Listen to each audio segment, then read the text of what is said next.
Yes! Good day to you guys! My name is Myla Dolor at ito ang aking entry sa ika-4 na araw sa 7-day challenge ng Success Blueprint ng aming mentor na si Mr. MJ Lopez. At ito ay all about monitor. Ibig sabihin, we have to monitor our actions, refine our strategies, and set the stage for even greater success. Sinubukan ko naman talaga guys mag-video at magsalita sa harapan ng aking cellphone. Pero feeling ko at napag-isip-isip ko na mukha talagang trying hard akong gumawa ng content at mag-video ng aking sarili. Naisip ko rin na marami pang ibang paraan para makapaghatid ng valuable information sa mga tao at mag-stick na lang ako sa bagay kung saan ako medyo marunong. Sabi ni Sir MJ, ngayong 4th day, i-monitor namin kung nasunod ba namin yung mga plano na ginawa namin from day 2 na may kinalaman sa desisyon na ginawa namin nung day 1. Nasunod ba namin yung mga plano o hindi?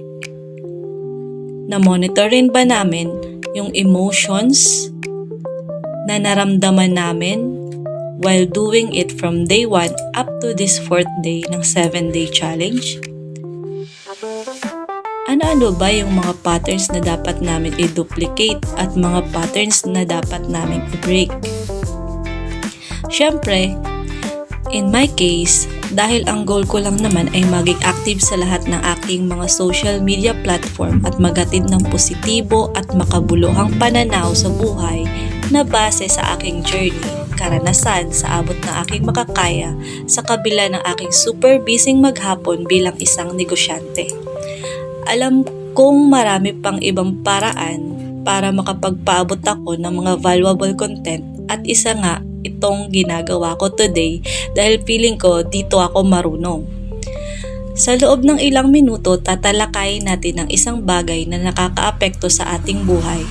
Ito ay ang self-confidence o tiwala sa sarili. Alam ko na may mga pagkakataon na nararamdaman nating hindi tayo sapat o hindi tayo magaling. Pero sabi nga ng aming mentor, ang self-confidence ay isang bagay na maaaring matutunan at ma-develop. Pero ano nga ba ang self-confidence? Ang self-confidence ay ang paniniwala na kaya mong makamit ang iyong mga layunin at magtagumpay. Hindi ibig sabihin nito na perpekto ka o walang pagkakamali. Ang ibig sabihin ay naniniwala kang kaya mong magbago, matuto at lumago. Ngayon, bakit nga ba mahalagang self-confidence? Kasi kapag may tiwala tayo sa ating sarili, mas madali tayong mag-take ng risk at magpursige sa mga bagay na gusto natin. Kung hindi ka naman naniniwala sa sarili mo, paano ka makakapag-perform sa school, sa trabaho, sa negosyo, o sa kahit na anong aspeto ng buhay? Halimbawa, tulad ko, alam ko kaya ko to eventually. Hindi nga lang agad-agad ngayon dahil bago pa lang ito sa akin. Madami pa akong doubts at hindi ito madali para sa akin dahil hindi ako sanay na ako ang nagsasalita, pinapakinggan at pinapanood ng maraming tao.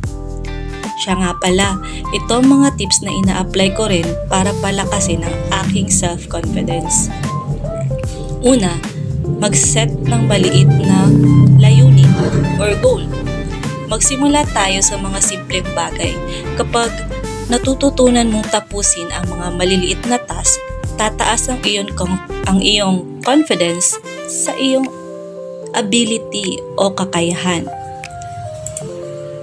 Pangalawa, pagtanggap sa sarili. Mahalaga ang pagtanggap na ang bawat tao ay may kahinaan.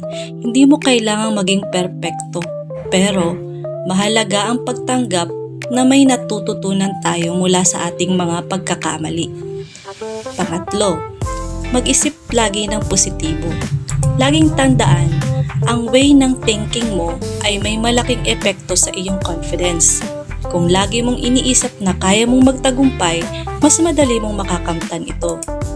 Pang-apat, Huwag matakot magkamali. Lahat tayo ay dumaan sa pagkatalo at pagkakamali. Ang mahalaga ay matuto tayo mula rito at maging mas malakas.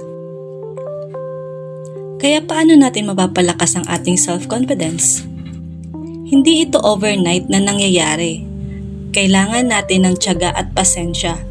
Tulad rin ng pag-achieve ng ating goals and dreams, sadyang walang overnight success. Kailangan ang consistency, gawin ito ng paulit-ulit para malaman natin kung alin ba yung nag-work, alin ba yung hindi nag-work para sa atin.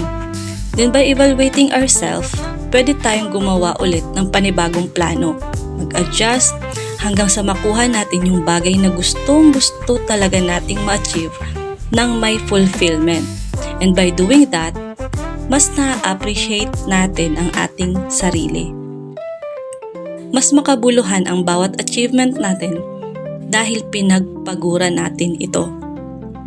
Kapag natutunan natin magtiwala sa ating sarili, mas madali nating maaabot ang ating mga pangarap. Maraming mga opportunities ang magbubukas, maraming tao ang magtitiwala dahil ikaw rin mismo ay may tiwala sa sarili mong kakayahan. Alam kong lahat tayo ay may kanya-kanyang strength at kakayahan.